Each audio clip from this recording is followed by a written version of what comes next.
નમસ્કાર. North Gujarat education trust Mumbai સંચાલિત અરવિંદ જીવાભાઈ પ્રાથમિક શાળામાં આપનું સ્વાગત છે. ધોરણ 8 વિષય ગુજરાતી, વિષયાંક વ્યાકરણ સંધિ. આજે આપણે સંધિનો અભ્યાસ કરવાના છીએ.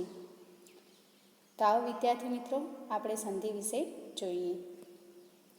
પહેલાં તો જોઈએ સંધિ કોને કહેવાય. બે શબ્દો કે તેથી વધારે શબ્દો જ્યારે અમુક ચોક્કસ નિયમોને આધારે જોડાય છે ત્યારે સંધિ થઈ એમ કહેવાય. સંધિના 3 પ્રકાર છે: સ્વર સંધિ, વ્યંજન સંધિ અને વિસર્ગ સંધિ. તો વિદ્યાર્થી મિત્રો, તમે સંધિ વિશે સમજી ગયા હશો કે બે શબ્દો કે તેથી વધારે શબ્દો જ્યારે અમુક ચોક્કસ નિયમોને આધારે જોડાય છે ત્યારે સંધિ થઈ એમ કહેવાય છે. તો અહીંયા નિયમો ખાસ મહત્ત્વ ધરાવે છે. વિદ્યાર્થી મિત્રો, સંધિના નિયમો જો આવડતા હશે તો જ સંધિ તમે કરી શકશો, નહીં તો સંધિ આવડશે નહીં. તો અહીંયા આપણે નિયમોને ખાસ ધ્યાનમાં રાખવાના છે. તો નિયમોને આધારે સંધિના 3 પ્રકાર પડે છે: સ્વર સંધિ, વ્યંજન સંધિ અને વિસર્ગ સંધિ. અહીંયા પ્રકરણની અંદર આપણે સ્વર સંધિ અને વ્યંજન સંધિ વિશે અભ્યાસ કરવાનો છે. સૌથી પ્રથમ આપણે જોઈએ સ્વર સંધિ. સંધિ થતી વખતે જોડાતા બંને ધ્વનિઓ જો સ્વર હોય તો તેને સ્વર સંધિ કહે છે. સંધિ થતી વખતે જોડાતા બંને ધ્વનિઓ એટલે કે બંને અક્ષર જો સ્વર હોય તો તેને સ્વર સંધિ કહે છે. સ્વરથી તમે માહિતગાર તો છો જ. સ્વર કયા કયા છે? અ, આ, ઈ, ઉ, ઋ, એ, ઐ, ઓ, ઔ, અમ, અહ. તો વિદ્યાર્થી મિત્રો, આ બધા સ્વર છે. તો આવા બંને સ્વરોનું જો જોડાણ થતું હોય તો એવા જે શબ્દો છે એને શું કહીશું? આપણે સ્વર સંધિ કહીશું. દાખલા તરીકે, ઉદાહરણ તરીકે અહીંયા આપણે જોઈએ, નિયમો જોઈએ અને નિયમો દ્વારા બનતી સંધિને જોઈએ. અહીંયા એક શબ્દ આપ્યો છે સત્યાગ્રહ. તો જોઈ શકાય છે કે સત્ય વત્તા આગ્રહ. તો સત્ય, તો અહીંયા અ એ સ્વર છે અને આગ્રહ એ સ્વર તો આપેલો જ છે. તો આ રીતે અ વત્તા આ જોડાય છે ત્યારે સત્યાગ્રહ એવી સંધિ બને છે, એટલે કે સત્ય વત્તા આગ્રહ. આ વત્તા આ એનું જોઈએ આપણે મહાત્મા.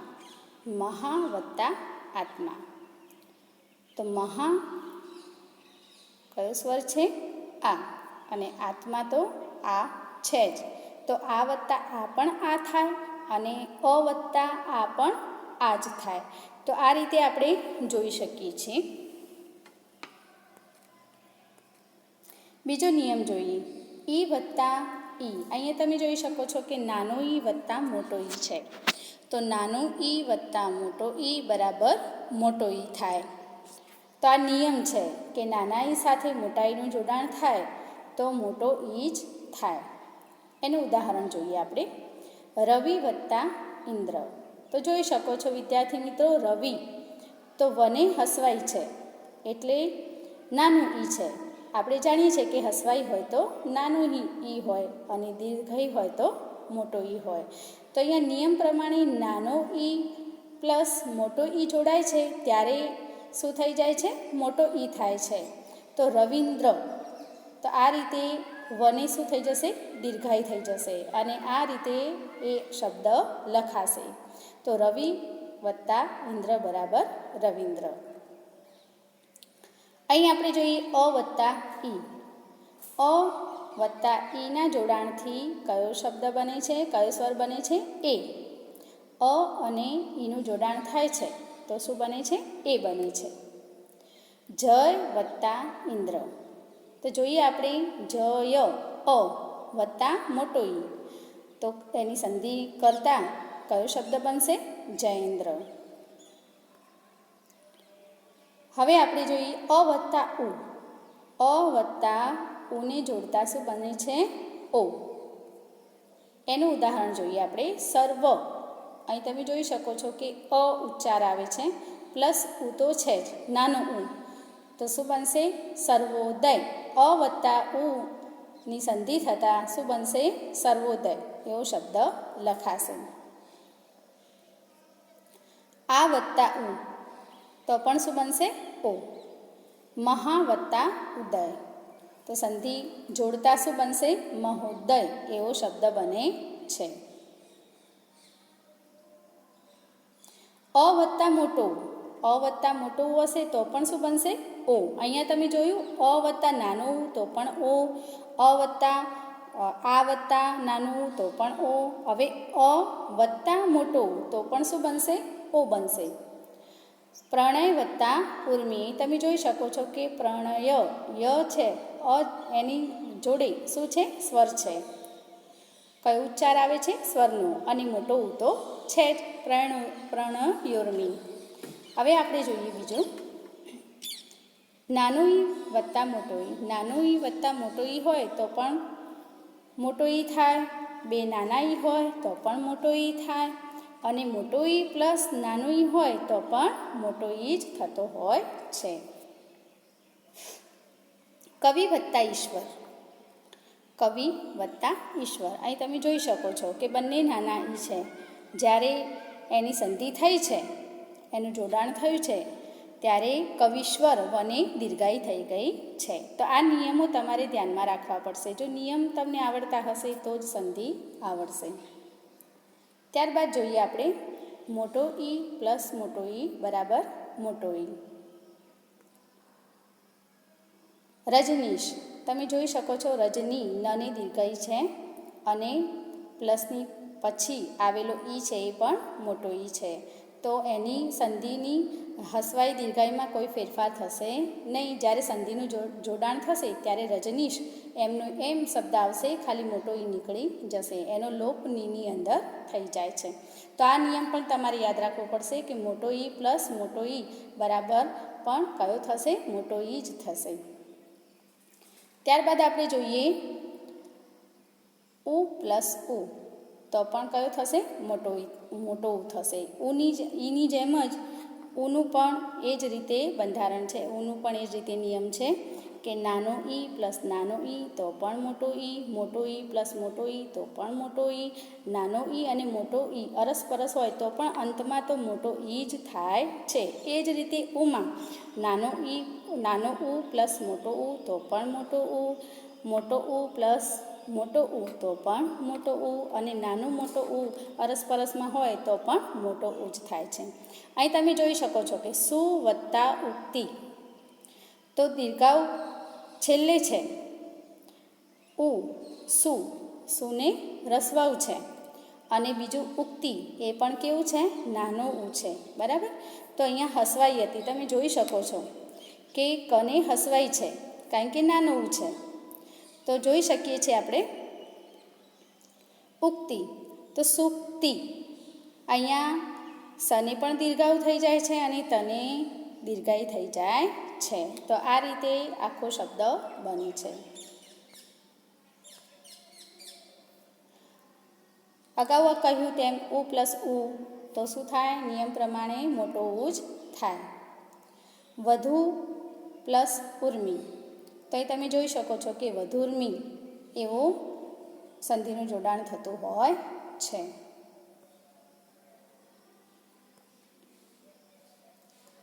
ઉ પ્લસ ઉ. નાનો ઉ પ્લસ મોટો ઉ તો પણ શું બનશે? મોટો ઉ બનશે. હવે જોઈશું આપણે સિંધુ પ્લસ ઉર્મિ. તો સિંધુ ધ એ શું છે? નાનો ઉ છે. બરાબર. તો એને આપણે ઉ, અહીંયા શું છે?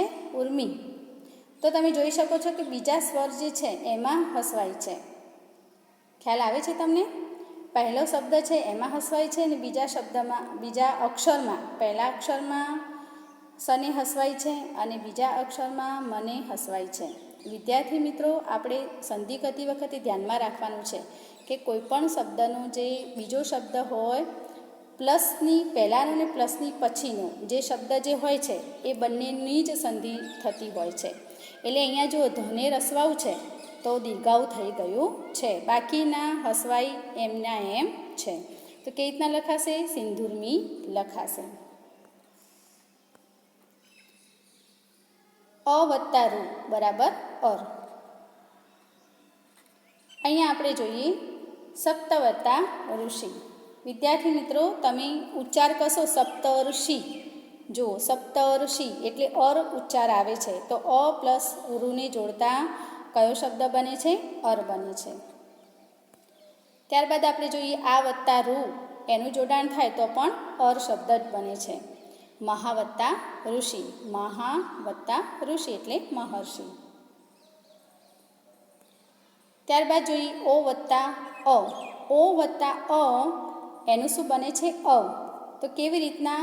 તો જો પવન બોલશો તો પવન એટલે અવ ઉચ્ચાર આવે છે, તો ઓ પ્લસ અ હોય તો શું બને? અ. અને એનો સંધિ વિગ્રહ કેવો છે? પો વત્તા અન બરાબર પવન. પવનનો સંધિ વિગ્રહ કેવી રીતના થશે? પો વત્તા અન. એટલે તમને નિયમ આવડતો હશે તો જ તમે આ સંધિ કરી શકશો. ત્યારબાદ આપણે જોઈએ ઐ વત્તા અ. ઐ વત્તા અ હશે તો કયો શબ્દ બનશે? આય. ગાયન. દેખો, તમે ઉચ્ચાર કરી શકો છો કે ગાયન હોય તો આપણે કેવી રીતે એની સંધિ છૂટી પાડશું? ગઈ વત્તા અન. તો તમને નિયમ આવડતો હશે તો જ તમે સંધિ સાચી લખી શકશો. હવે જોઈએ આપણે નાવિક. એની સંધિ કેવી રીતના છૂટી પડે? તો ન વત્તા ઈ. અ વત્તા અ અથવા ઈ હોય તો શું થાય? આવ. નાવિક. તમે જોઈ શકો છો કે આવ વચ્ચે ઉચ્ચાર આવે છે, તો નાવિક એ તમને એનો જે નિયમ છે અ વત્તા અ અથવા ઈ હોય તો શું બને? આવ. હવે જોઈએ આપણે વ્યંજન સંધિ. સંધિ થતી વખતે વ્યંજન સાથે સ્વર જોડાય કે વ્યંજન સાથે વ્યંજન જોડાય તો તે વ્યંજન સંધિ કહેવાય. જ્યારે સંધિ થાય છે તે વખતે વ્યંજન સાથે સ્વર જોડાય કે વ્યંજન સાથે વ્યંજન જોડાય તો એવી સંધિને કેવી સંધિ કહે છે? વ્યંજન સંધિ કહે છે. ઉદાહરણ જોઈએ આપણે. અહીંયા જોઈ શકો છો તમે સત વત્તા ઉપયોગ, સદુપયોગ. બરાબર? તો અહીંયા ત એ વ્યંજન છે અને ઉ એ સ્વર છે, એટલે વ્યંજન સાથે સ્વરનું જોડાણ થયું છે. ત્યારબાદ આપણે જોઈએ નિસ વત્તા દોષ બરાબર નિર્દોષ. અહીંયા નિસ એ પણ વ્યંજન છે અને દ પણ વ્યંજન છે, તો પ્લસની આજુબાજુના અક્ષરો જે છે એ કેવા છે? વ્યંજન છે. માટે આ સંધિ કેવી કહેવાશે? વ્યંજન સંધિ કહેવાશે. હવે આપણે કેટલાક ઉદાહરણો જોઈ લઈએ. દેવાલય બરાબર દેવ પ્લસ આલય. સૂર્યાસ્ત બરાબર સૂર્ય વત્તા અસ્ત. શિવાલય બરાબર શિવ વત્તા આલય. ભાષાંતર બરાબર ભાષા વત્તા અંતર. દેવીચ્છા બરાબર દેવી પ્લસ ઈચ્છા. રજનીશ બરાબર શું થશે? રજની પ્લસ ઈશ. પરિણામ બરાબર શું થશે? પરી વત્તા નામ. શ્રદ્ધા બરાબર શ્રદ્ધ વત્તા ધા. સંકોચ બરાબર સમ વત્તા કોચ. કવિશ્વર બરાબર કવિ વત્તા ઈશ્વર. તો આ રીતે સંધિ જે હોય એને છૂટી પાડવાની છે, અને આ છૂટી તમે ત્યારે જ પાડી શકો જ્યારે તમને નિયમો આવડતા હોય. તો આપણે નિયમો તૈયાર કરીશું તો ગમે તેવી સંધિ હશે તો પણ આપણને જોડતા અને છોડતા આવડી જશે. હવે જોઈએ આપણે સંધિ જોડું. રામ વત્તા ઈશ્વર બરાબર રામેશ્વર. સૂર્ય પ્લસ ઉદય બરાબર સૂર્યોદય. વિશ્વ વત્તા આધાર બરાબર વિશ્વાધાર. રાજ્ય વત્તા આસન બરાબર રાજ્યાસન. સપ્ત વત્તા ઋષિ બરાબર સપ્તર્ષિ. વી વત્તા અથા બરાબર વ્યથા. સમ વત્તા સાર બરાબર સંસાર. વિરોધ વત્તા આભાસ બરાબર વિરોધાભાસ. રૂપ વત્તા અંતર બરાબર રૂપાંતર. ગંગા વત્તા ઉદક બરાબર ગંગોદક. તો વિદ્યાર્થી મિત્રો, આપણે સંધિ વિશે શીખ્યા, સંધિના નિયમો પણ શીખી ગયા છે. હવે તમને સારી રીતે સંધિ જોડતા અને છોડતા આવડી ગઈ હશે. અસ્તુ.